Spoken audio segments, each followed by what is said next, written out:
All right, get your Bibles, open them to First Thessalonians chapter 1, verse number 4. First Thessalonians chapter 1, verse number 4. Okay. So sa chapter 1, verse 4, sabi ng Bible, knowing, brethren beloved, your election of God. Your election of God.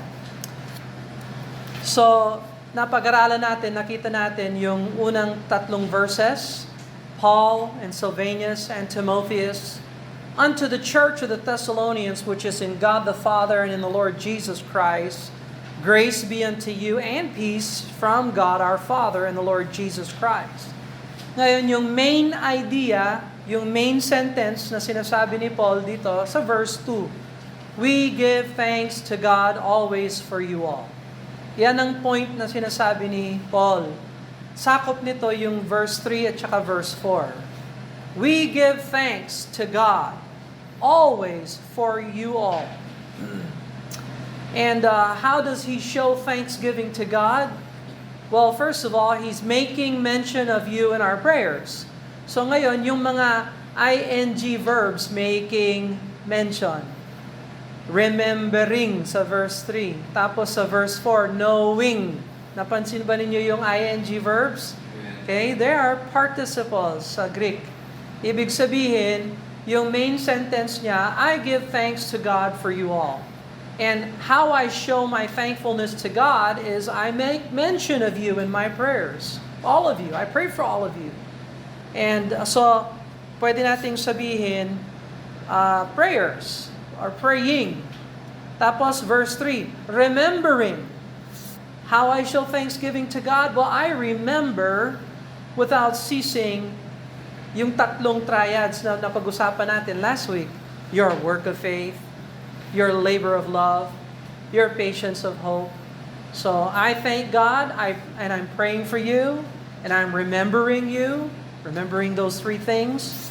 And then ngayon, knowing, and I know this, beloved brethren, mga minamahal kong kapatiran, your election of God. So making mention or praying, remembering, and knowing, yan ang tatlong way na pinapakita ni Paul na mahal niya talaga ang Thessalonian church at nagpapasalamat siya sa Panginoong Diyos. But we come to this word, election of God. Okay, so what is the election of God?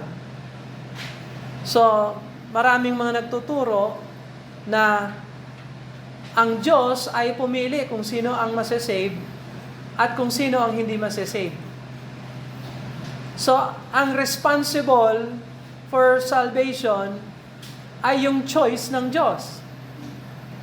Kahit gustuhin ng tao sa isip ng marami, ng iba, kahit ang gusto ng tao na masave siya, kung hindi siya pinili ng Diyos na masave, hindi siya masasave. Tapos, meron din naman reverse nun. Yung ayaw masave, masasave yan, whether ayaw niya. Kasi pipilitin siya ng divine grace ng Panginoon. So, yung election of God, ika nga, yun daw ang election of God. Na si God ang nagsabi, ikaw save, ikaw hindi. So, napaka-unbiblical ang ganong klaseng pananaw. Bagamat may mga movements ngayon na ganyan talaga ang turo. So, nakarinig na ba kayo ng Calvinist? Okay? So, galing yan kay John Calvin, 1500s. Before na tinuro ito ni John Calvin, may nagturo na ng ganito ng mga 300s, ng taong 300s. Sino yon? Si Augustine. At so, itong mindset na ito, itong doctrine na ito, hindi derived kay Paul or sa Bible. So question, meron bang election of God sa Bible? Meron ba o wala? Meron o wala? Meron nabasa mo sa verse 4, knowing brethren, your election of God. So, does the Bible teach election? Yes, it teaches election. Knowing, yan ang verb. Ano yung object ng kanyang alam? Ano yung laman ng kanyang alam? Their election. Yung election nila bilang church ng Panginoon. So, he's praying, making mention, ano yung laman ng minimension niya sa Panginoon? Yung mga pangalan nila. He's praying for all of them. Yun ang object ng kanyang making mention. Ano yung object ng kanyang remembering? Ano yung mga naalala ni Paul? Yung kanilang faith, love, and hope. Ano yung laman ng kanyang knowing? Ano yung alam, yung object ng kanyang knowing? Yung kanilang election. So there is a biblical doctrine of divine election. Meron palang doctrine of election sa Bible. So, do you believe in divine election? Yes, we believe in divine election. Do you believe in sovereign election? Yes, we believe in sovereign election. We believe in God's election. God elects. Because the scriptures declare that God elects. But we don't believe in the election na tinuturo ng mga Calvinists at Augustinians. Okay? Mali yung kanilang turo. So, what I want to do tonight is I just want to summarize for you an overview ng doctrine of biblical election. Kumbaga para lang itong kabuuang at saka pangkalatang larawan ng doktrina ng scriptures patungkol sa election. So, first of all, I want you to consider, number one, the Bible teaches divine election. Talagang tinuturo ito ng scriptures. There is divine election. In fact, there's 4 different kinds of election. So, una sa lahat, there's angelic election. Meron palang mga angels na elect ng God. Elect ni God. So, go over to Jude chapter 1. There's only one chapter in Jude. Jude verse number 6. Tingnan mo yung Jude verse number 6. Jude 6. And the angels, which kept not their first estate, but left their own habitation, hath he reserved in everlasting chains of darkness unto the judgment of the great day. So may mga angels na hindi na natili sa kanilang unang pwesto. Anong nangyari doon sa mga angels na hindi na natili sa kanilang pwesto sa kalangitan? Bumaba sila sa lupa, nakiapid, nakisipin sa mga anak ng tao, at sila ay nag-produce ng race ng mga giants, and so on and so forth. Ngayon, sila ay nakatanikala. They are awaiting judgment. So, look at 1 Timothy chapter 5 verse 21. Paano naman yung mga angels na nanatiling tapat? What about those angels that stayed faithful to the Lord, didn't go along with the devil's rebellion and they stayed in their first estate?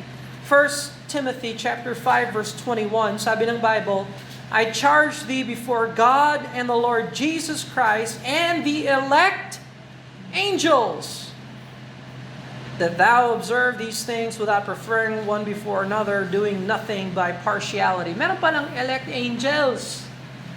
So, ang tawag natin doon, angelic election. So, namimili pala ang Diyos, hindi naman siya namimili.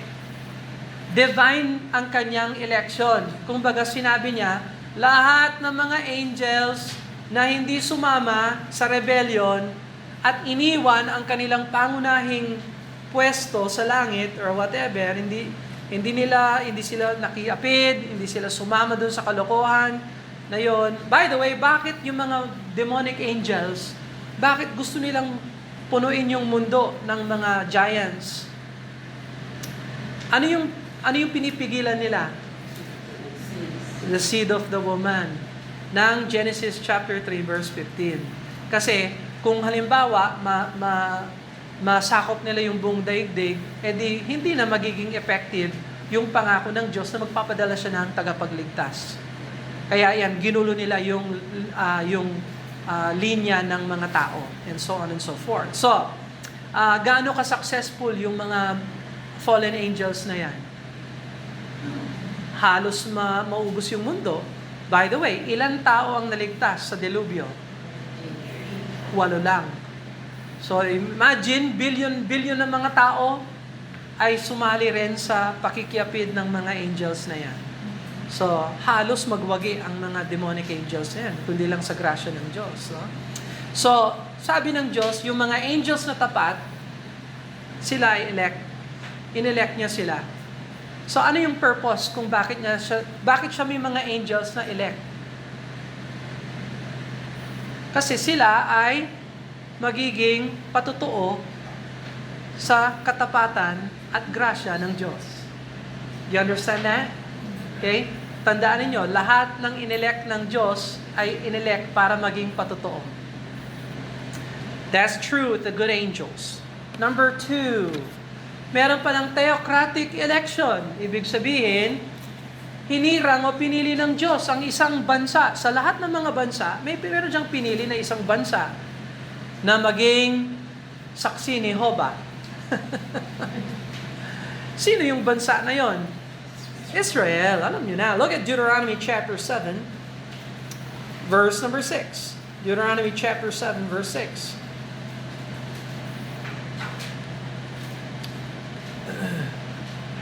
Deuteronomy chapter 7, verse 6.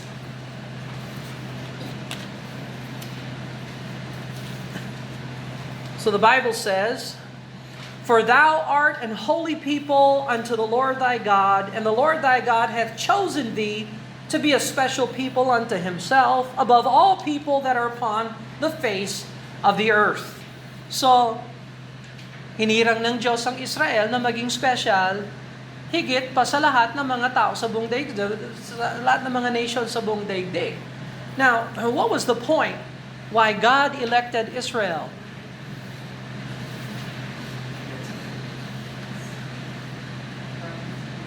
Yes, para sila ay patutuo sa grasya at kapangyarihan ng Diyos. You understand that? Okay. May special ba sa Israel? Wala. Kung gustuin ng Diyos piliin o ihirang niya ang Pilipinas, pwede rin. Kaya lang, hindi niya pinili ang Pilipinas.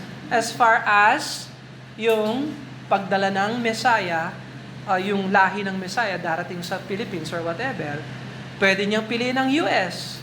Ang Israel ba ay mas banal kaysa sa ibang mga bansa? Hindi naman, no.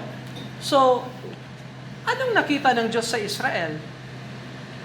Wala. Pinili niya kasi kailangan pumili siya. He has to pick a nation. Now, nung pinili niya ang Israel, wala na ba siyang ibang nation na ginagamit? Huh? Did God neglect all the other nations when He picked Israel? No, He didn't neglect any nation. In fact, He's going to use Israel to be a witness in the millennial reign towards all the nations. You understand that? So, every time God elects, He elects them for the purpose of them being a witness for the Lord. Okay? So, here's the third elections of Scripture. Messianic election. Ano palang Messianic election? Ephesians chapter 1, verse number 4. I'm sorry. Isaiah 42:1. That's right. Isaiah 42, verse 1. Isaiah 42:1. Behold, my servant, whom I uphold, mine elect, in whom my soul delighteth. I have put my spirit upon him, and he shall bring forth judgment to the Gentiles. So, sino yung pinag-uusapan dito? Who is his elect? That's Jesus Christ, the Messiah. So, Messianic election. God elected Christ to be the judge of the Gentiles. Okay? And to be the servant of the Lord, and to be the one who pleases the Lord. So, why would God pick a Messiah? Why would He choose to have that we would have a Messiah? What's His purpose? Because the Messiah is a testimony and a witness to the grace and the power and the glory of God. You understand that? So lahat ng mga ini-elect ng Diyos ay nagbibigay patutuo sa grasya at kabutihan ng Diyos. Okay? Alright, so here's the fourth election. Scientific election. Sanctifying, sanctification. So, sino sa Bible ang sanctified ones? Yung mananampalataya. Yung believer. Yung nagsisi ng kasalanan at tinanggap si Jesus Christ. Sumampalataya kay Jesus Christ. Yung Jesus ng Bible. Okay? So, tayo yon. Whether you are Filipino, American, alien ka man, or whatever, pag ikaw ay nagsisi tumanggap sa Panginoon, you are in Him. You are saved. Okay? And therefore, dahil kay Kristo, you are elect. Look at Ephesians chapter 1, verse 4. Ephesians chapter 1, verse 4.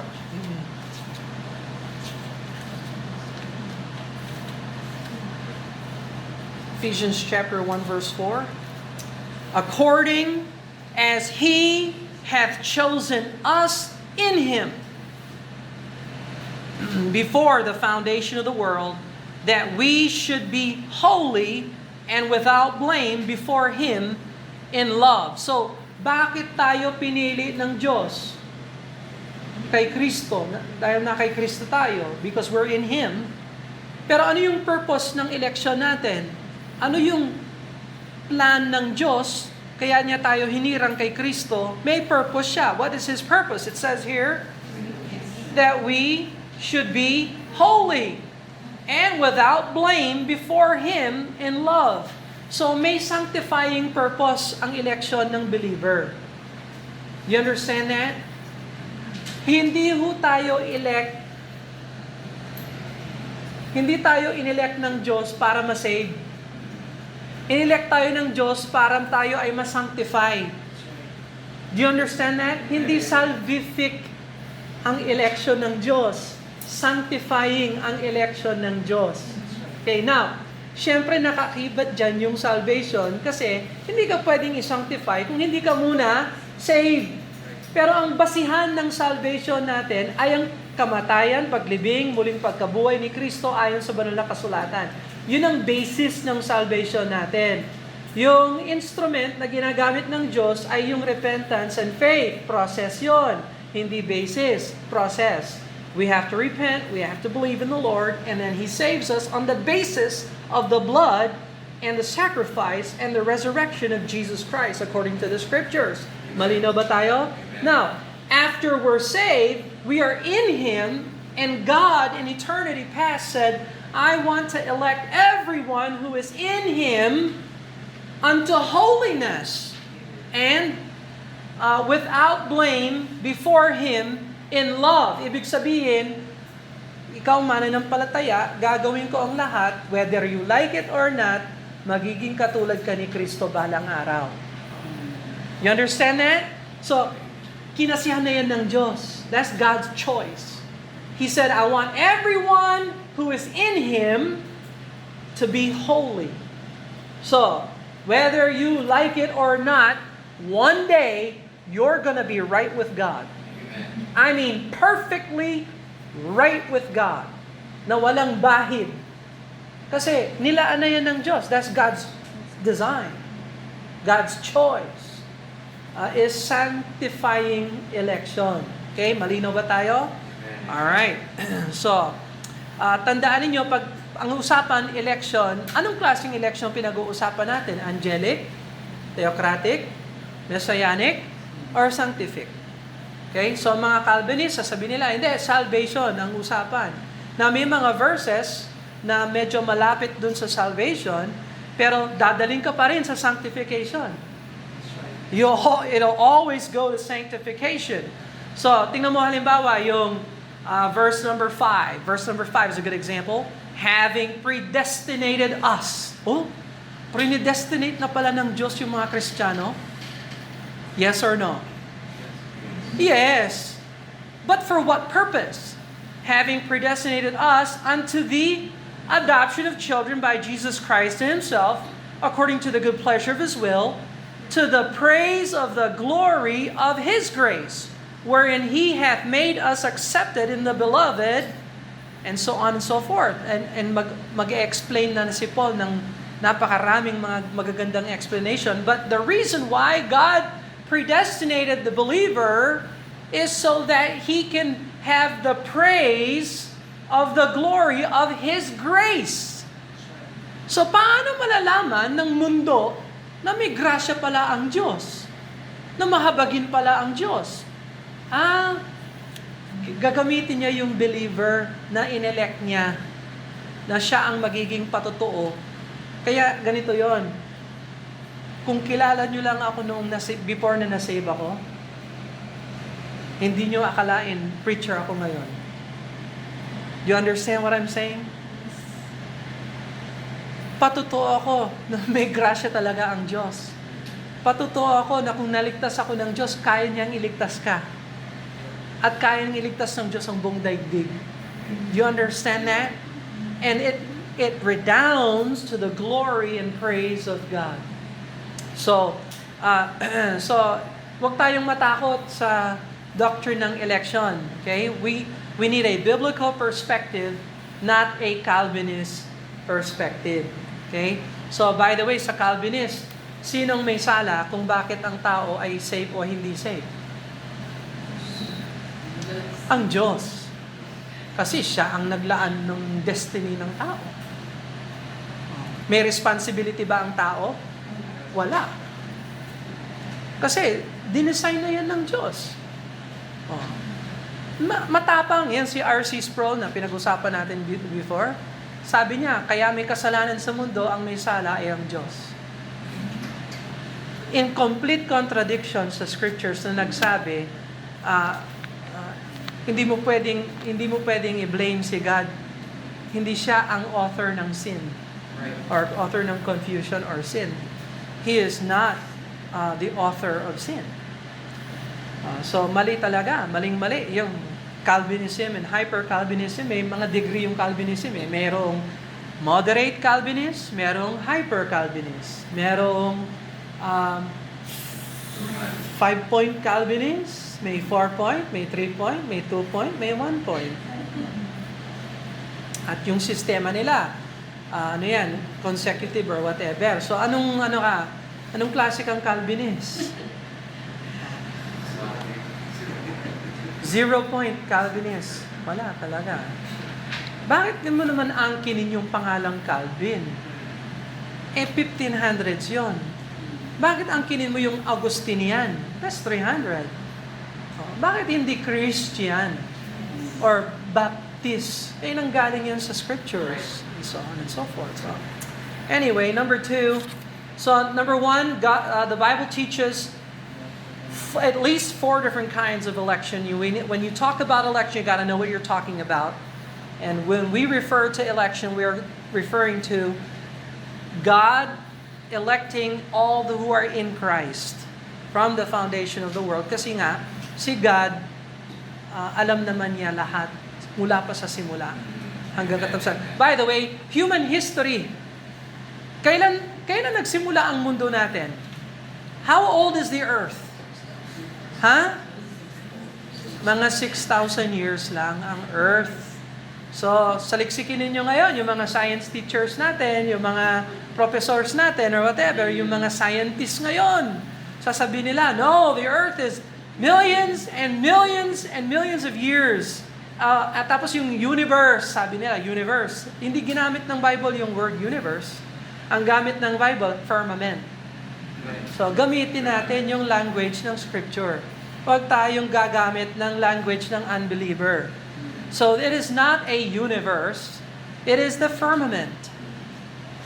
And by the way, hindi na universe ang uso ngayon. But, do you know? Multiverse na ngayon. At acentric ang mundo. Walang center ang universe. Dati, solar system. Sabi, solar system. Ngayon, wala na. Kasi nag-expand pa rin yung universe natin sa theory nila. And the point I'm making is, human history in the scriptures so far is only about 6,000 whatever, 100 some odd years. Gaano pa kaya tatagal yung mundo natin? Do you think we are improving? Siguro technologically and medically we are. Pero morally? Magte-take over yung mga yung technology na yan and so on and so forth. Replace na ng tao. Anyway, tapos may rapture pa tayo. Amen? Do you think yung rapture, magtatagal pa yung rapture? Malapit sa kapanahonan pa ni Paul. Gaano pa kaya ngayon? Mas malapit tayo ngayon. And so, I say that to say, 6,000 lang tayo. Si God, from eternity to eternity. Walang pagbabago si God. Kaya alam na ni God lahat. Yes, He does. At yung knowledge natin kay God, para tayong langgam. Si God, mas higit pa. Kaya, inelect niya lahat ng na kay Kristo dahil una sa lahat, may karapatan siya. He is the creator, maker. And number 2, may disenyo siya. Gagamitin niya lahat ng na kay Kristo para maging patotoo na may grasya ang Diyos. At mabait ang Diyos at mabuti ang Diyos and so on and so forth. Now, number 2, God's election is based upon His foreknowledge. Romans 8:29. Look at Romans 8:29. Romans 8:29. Romans 8:29. For whom He did foreknow, He also did predestinate. So lahat ng kanyang alam na maliligtas or whatever, kanyang predestinate. So the Lord's predestination and election is based on His foreknowledge. So anong ibig sabihin ng foreknowledge? Kaalaman niya noon pa. Yung mga nakalipas niyang kaalaman. What He knew before. Well, He knew everything before. So, hindi arbitrary yung choice ni God. Ibig sabihin, hindi siya nagsabi, ikaw save, ikaw hindi save. Ikaw save, ikaw hindi save. Ano yan? Para siyang robot? No? No. Sa foreknowledge ni God, alam niya kung sino ang tatanggap, sino ang magre-reject. So sinabi niya, lahat ng tatanggap, inelekto sila. I elect all those who are in Christ, and I predestinate you. For what purpose? Ayan. Then He predestinate to be conformed to the image of His Son. That's sanctification. So balang araw, magkoconforme ka sa image o sa larawan ni Kristo ng kanyang anak. So may design pala ang Diyos. Alright? So, pero ang basihan ng kanyang election ay yung kanyang kaalaman, knowledge, for knowledge. Okay? So does that make sense? Yes, it makes perfect sense. Okay? So, alam na ng Diyos lahat mula pa sa simula. Kaya nilaan na niya. Lahat ng tatanggap kay Kristo ay magiging katulad ni Kristo. Balang araw. So, ngayon, warfare ang Christian life. Sa ngayon. Pero darating ang time, mag-glorify din itong bulok nating katawan. Yung corruption, magiging incorruptible. Yung mortal, yung namatay, magiging immortal. Balang araw. Kailan? Pagdating ng rapture, pagdating ng Day of Christ. Okay? So, nilaan na yan ng Diyos. We are predestined to be conformed to the image of His Son. God did not predestinate salvation. He predestinated sanctification. And sanctification includes salvation. But the blame and the responsibility of salvation relies on man. Okay? Number 3, God's election makes the elect object of His witness, or makes the elect object His witness. So, kaya siya nag-elect para may patotoo sa kanyang grasya, sa kanyang kapangyarihan. Okay? So, angelic, messianic, theocratic, sanctific, lahat yan nagbibigay patotoo sa grasya ng Diyos. Does that make sense? Okay, all right. So, Are you elect? How do you know you're elect? Knowledge. Hindi. How do you know you're elect? Paano mo alam na ikaw ay elect? Una sa, elect ka ba? Okay. Paano mo alam na elect ka? Yeah, you are in Him. Oh. Kapag na kay Kristo ka, you are elect. Okay. Ngayon, anong purpose ng election? Para makapagbigay ka ng kaluguran sa Diyos. Glory to God. So question, are you giving a witness to the Lord? Are you glorifying the Lord? Are you being conformed to the image of Christ? Okay? So practical speaking, gaano pa kaya katagal before na maging katulad tayo ni Christ? Yung iba nagsusumikap, yung iba hindi.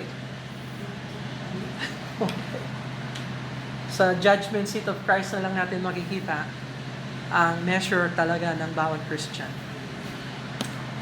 Alright, number 4, God's sovereignty does not override or violate man's responsibility. Hindi niya tayo ginawang robot.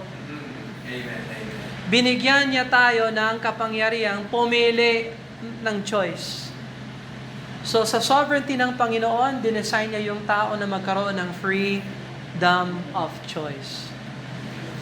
So, sinong may sala kung ang tao ay hindi saved? Ang tao. Kasi ginawa ng Diyos lahat para ma-save ang tao. Amen. By the way, kung pupunta ka sa impyerno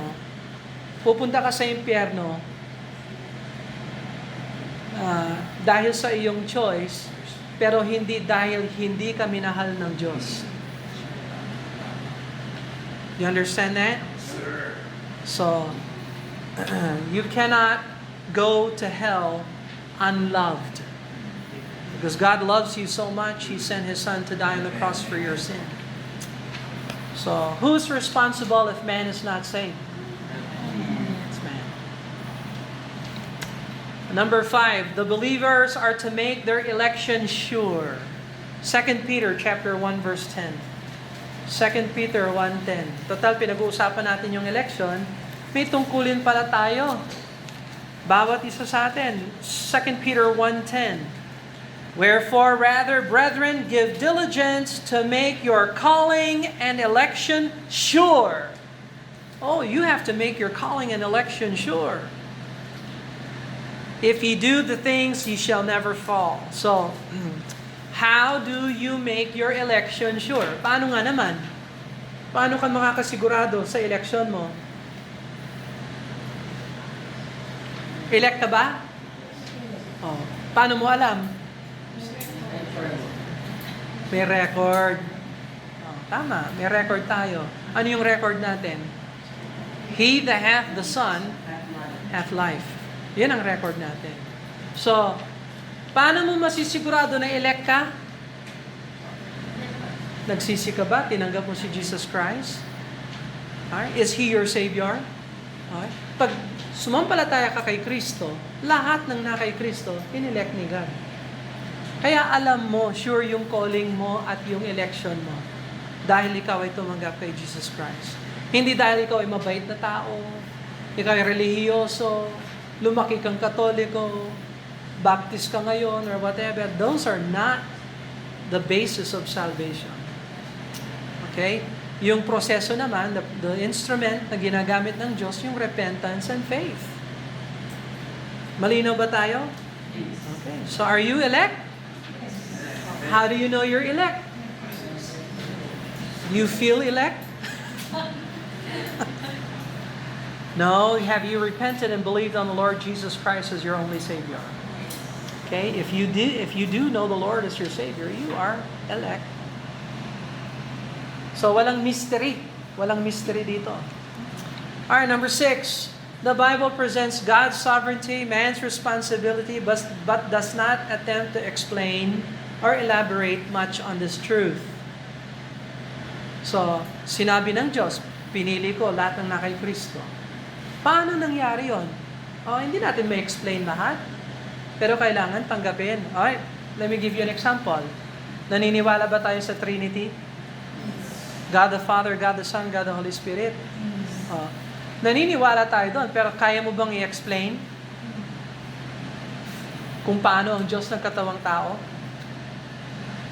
Yung explanation natin, very lang.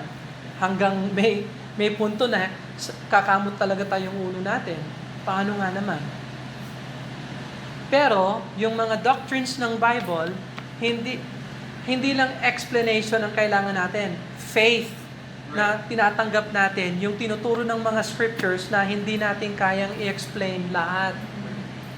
There are things in the scriptures we have to believe. So, nung sinabi ng Diyos, I elect everyone who is in Him according to my foreknowledge, and I predestinated them to be conformed to the image of His Son. Can you explain all that easily? No, of course not. Do you receive that truth? Yes. How? By faith. So, faith. So, we can only explain God kasi nga tayo langgam. 6,000 years of human life, and God is from eternity to eternity. How do you explain that? And you cannot. But you need to receive it by faith. Malinaw ba tayo? Okay? So we are called to trust in God. We know that God is good and God is in control. And He is worthy. He is trustworthy. And we are responsible for our personal choice. Malinaw ba tayo? Yes. So pinagbigyan tayo ng Diyos ng personal choice. Now, sabi ni Paul, knowing, brethren, beloved, your election of God. Paano nalaman ni Paul na ang Thessalonian church ay elect ni God? How do you know you're elect? Because you believe in the Lord Jesus Christ. You repented of sin, you believe in the Lord Jesus Christ. That's why you know you're elect. Well, how does Paul know that the Thessalonian believers are elect of God? Because sabi niya, knowing, brethren, beloved, your election of God. I know that you are elect of God. I know that. Well, Paul, how did you know? Paano nga naman nalaman ni Paul na sila ay elect? Well, verse number 5. So, 1 Thessalonians chapter 1, verse 4. Tingnan mo yung verse number 5. Mysterious ba? No.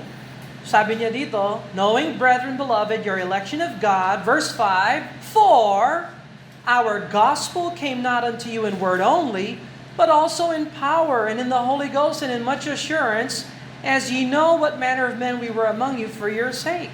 So our gospel came not unto you in word only, but also in power.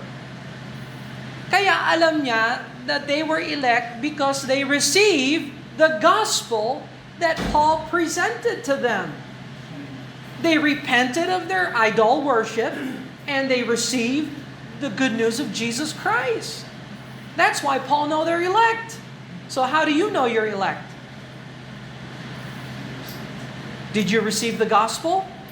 The gospel you received, was it the same gospel of Paul? Death, burial, resurrection of the Lord Jesus Christ? Is that the gospel you received? All right. Well, then you're elect. So, hindi mystery. Hindi yung, ay kasi mabait siya. Siguradong elect yan. Haka-haka yan ng tao. You understand that? Ay, elect yan kasi Baptist siya. Oh. I fear there are many people who make false professions of faith. Secure sila sa mali. Ang pinagkakatiwalaan nila yung kanilang sarili o mabubuting gawa. Kaya pagdating nila sa langit, Lord, hindi ba nangaral ako sa iyong pangalan? Nagpalayas pa ako ng mga demonyo. Ang dami kong ginawa. Sasabihin ni Lord, hindi kita kilala. Ikaw ay gumawa ng masama. Depart from me. Yung nakakaalam ng lahat, sasabihin niya, hindi kita kilala. Imagine that. The omnipotent God who knows everything says, I never knew you. Well, Lord, I thought you were omnipotent. Yan kasi yan. Sige. No. Paul knew the church was elect of God because the members received the gospel he proclaimed. So, if you receive the gospel, you are elect. And so, hindi ito mystery. It's not a mystery. But it is a truth that we need to receive. Malinaw ba tayo? Okay, let's pray. Father, we thank you, Lord, for the scriptures that give us clarity in a confusing day and age where people are just religiously messed up and they're theologically, doctrinally in error. Help us, Lord, to avoid Calvinism, but help us to embrace Biblicism, Lord. Help us to be biblical in our perspective. And Father, we thank you for your election. You didn't choose us because of who we are. You chose us because of our position in Jesus Christ. And that's a position of grace and mercy. And we thank you for it. We thank you for sending us your Son. We thank you for giving us a Savior. And I pray, Lord, you use us to be your witnesses to others so that we can invite others to receive the gospel, not just in word, but also in power in the Spirit. We pray these things in Jesus' name. Amen and amen. God bless you. You are dismissed.